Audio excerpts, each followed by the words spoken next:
जय माता दी दोस्तों, welcome to my channel. Friends, आज की वीडियो में आप जानेंगे इस वर्ष 2025 में भाद्रपद मास यानी भादो मास शुक्ल पक्ष की एकादशी व्रत कब रखा जाएगा, एकादशी व्रत करने का नियम क्या होता है।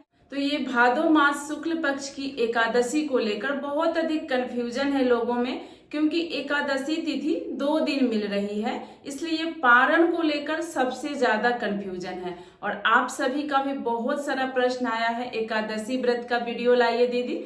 तो तीज व्रत करने के कारण थोड़ी तबीयत खराब हो गई थी, इसीलिए एकादशी व्रत की वीडियो लाने में लेट हो गई, इसलिए आप लोगों से माफी चाहती हूँ। आप लोग इंतजार कर रहे थे। भादो शुक्ल पक्ष में पड़ने वाली एकादशी व्रत की नहाए खाए से लेकर पारण तक की संपूर्ण नियम विधि की जानकारी आपको इसी वीडियो में प्राप्त हो जाएगी। एक एक जानकारी छोटी सी बड़ी इस वीडियो में मैं बता देती हूँ, तो इसलिए आप लोग वीडियो को अंत तक देखें। और वीडियो आप लोग को पसंद आती है तो प्लीज चैनल को जरूर सब्सक्राइब करें और बेल आइकन प्रेस कर ले, जिससे आगे मैं वीडियो डालूं तो आपको नोटिफिकेशन सबसे पहले मिल जाए। एक लाइक जरूर कर दे, कमेंट में श्री हरि विष्णु जरूर लिखे। जैसा कि आप सभी जानते हैं कि साल में जितनी एकादशी व्रत आती है, सभी एकादशी व्रत भगवान विष्णु को समर्पित होता है। तो भादो शुक्ल पक्ष की एकादशी व्रत भगवान विष्णु के वामन रूप को समर्पित होता है। आप सभी को पता है कि आषाढ़ शुक्ल पक्ष की एकादशी पर भगवान विष्णु क्षीर सागर में शयन के लिए जाते हैं, जो कि देवशयनी एकादशी होती है। और कार्तिक मास शुक्ल पक्ष की देव उठनी एकादशी पर भगवान शयन से जगते हैं। और ये हमारी भादो के शुक्ल पक्ष की जो एकादशी व्रत होती है, इस पर भगवान करवट लेते हैं। तो भगवान विष्णु जब क्षीर सागर में करवट लेते हैं आज ही के दिन भादो शुक्ल पक्ष की एकादशी तिथि पर, इसीलिए इस एकादशी को हम कर्मा एकादशी के नाम से भी जानते हैं, परिवर्तनी एकादशी के नाम से भी जानते हैं, क्योंकि आज से ही मौसम में भी कुछ परिवर्तन होने लगता है। धीरे धीरे समय धीरे धीरे ढलने बढ़ने लगता है। तो सबसे पहले आप लोग को एकादशी व्रत की संपूर्ण नियम बता देती हूँ। कोई भी एकादशी व्रत 3 दिवसीय होती है, नहाए खाए, एकादशी व्रत और पारण।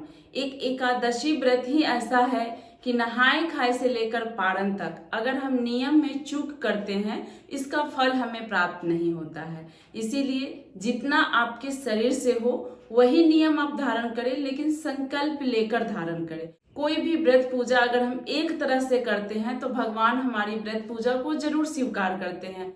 हमारी आस्था सही होनी चाहिए, विश्वास पक्का होना चाहिए।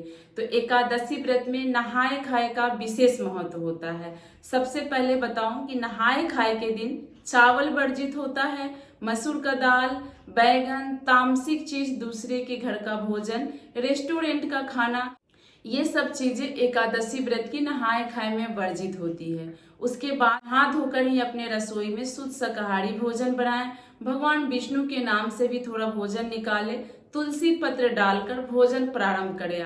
और शास्त्रों के अनुसार अगर आप नियम करना चाहते हैं तो एकादशी व्रत के नहाए खाए में एक ही समय भोजन किया जाता है, पत्तल में किया जाता है, पात्र में केले के पत्ते पे भोजन ग्रहण किया जाता है और धरती पे शयन किया जाता है। लेकिन आप लोग को बोले कि जितना हमारे शरीर से हो वही नियम हमें करना चाहिए। तो ये जो शास्त्र की बातें हैं बताना मेरा काम है, लेकिन आप लोग वही कीजिए जो आपके शरीर से हो। व्रत का संकल्प भगवान विष्णु के सामने ले लीजिए और जितनी एकादशी आप करें उसी तरह से करें, तो आपको एकादशी का पूर्ण फल जरूर प्राप्त होगा। उसके बाद एकादशी व्रत के दिन आप सुबह सवेरे जल्दी उठे, ब्रह्म मुहूर्त में उठे तो ज्यादा अच्छा है। गंगा जल मिश्रित जल से आप स्नान करें और उसके बाद भगवान विष्णु की पूजा करें। इस दिन तुलसी में जल नहीं दिया जाता। एकादशी के दिन सूर्य देव को भी अगर आप जल देते हैं तो अक्षत न डालें। एकादशी तिथि के दिन किसी भी देवी देवता को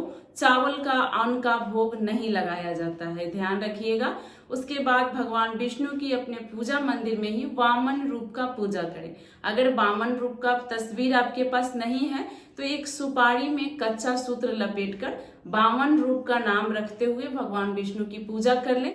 पीला वस्त्र पहने, पीला फूल से, पीले फल से आप भगवान विष्णु की पूजा करें। केला जरूरी होता है, केला जरूर अर्पित करें, क्योंकि केला पूर्ण रूप से पीला होता है और भगवान विष्णु को बहुत अधिक पसंद भी है।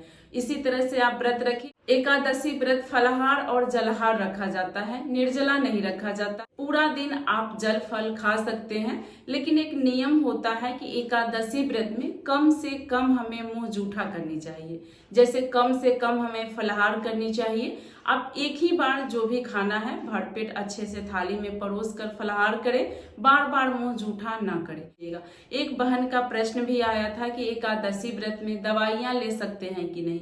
जी, औषधि लेना किसी भी ग्रंथ में मना नहीं है। आपको कोई भी प्रॉब्लम है, कभी भी आप बिना पूजा किए भी जल से औषधि ले सकती हैं, इसमें कोई दिक्कत नहीं है, क्योंकि स्वास्थ्य ही धन होता है। अगर हम स्वस्थ रहेंगे तभी हम नियम, व्रत, त्योहार, पूजा पाठ कर सकते हैं। इसलिए दवाइयां लेने में कोई दिक्कत नहीं है। जिनकी भी दवाइयां चल रही हो, अपने टाइम से दवाई लेकर ही व्रत रखिएगा। इसी तरह से हम लोग एकादशी व्रत करते हैं और पारण के दिन भी आप सूर्योदय से पहले उठकर स्नान आदि करके भगवान विष्णु की पूजा कीजिए। उसके बाद कुछ दान अवश्य कीजिए। एकादशी व्रत में अन्न का दान जरूर करना चाहिए, क्योंकि हम लोग नहाए खाए के दिन चावल वर्जित हो जाता है, नहीं खाते हैं।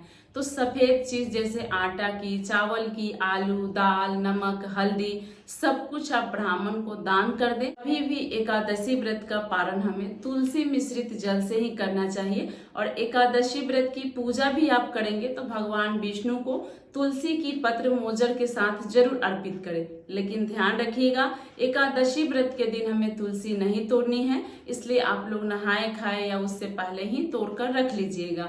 21 दिन तक तुलसी पत्र अशुद्ध नहीं होता है। 21 दिन तक हम धोकर वही तुलसी पत्र फिर से अर्पित कर सकते हैं।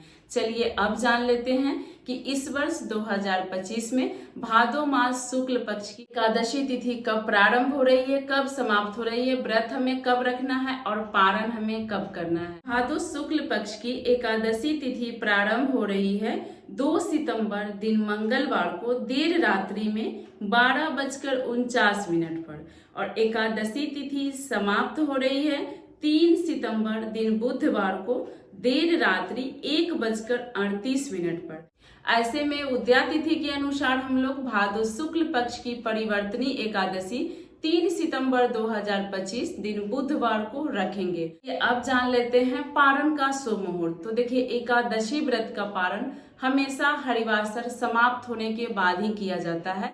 तो इसलिए 4 सितंबर दिन गुरुवार को आप लोग सुबह 7:45 से लेकर 10:30 के बीच में आप पारण कर सकते हैं। इसमें कंफ्यूजन ये बना है कि जब पारण का शुभ मुहूर्त आरंभ होगा तभी हम व्रत खोलेंगे। नहीं, आप सूर्योदय से पहले उठकर स्नान आदि करके विष्णु भगवान की विधि विधान से पूजा कर लीजिए, दान कर लीजिए और जब पारण का शुभ मुहूर्त बन रहा है उसमें आप गंगा जल मिश्रित जल अपने मुख पर रखकर उसके बाद आप कोई फल खाकर पारण कर सकते हैं या चावल खाकर कर सकते हैं। तो बहुत कंफ्यूजन बना हुआ था पारण को लेकर, आप सभी का भी मेरे पास बहुत प्रश्न आया था।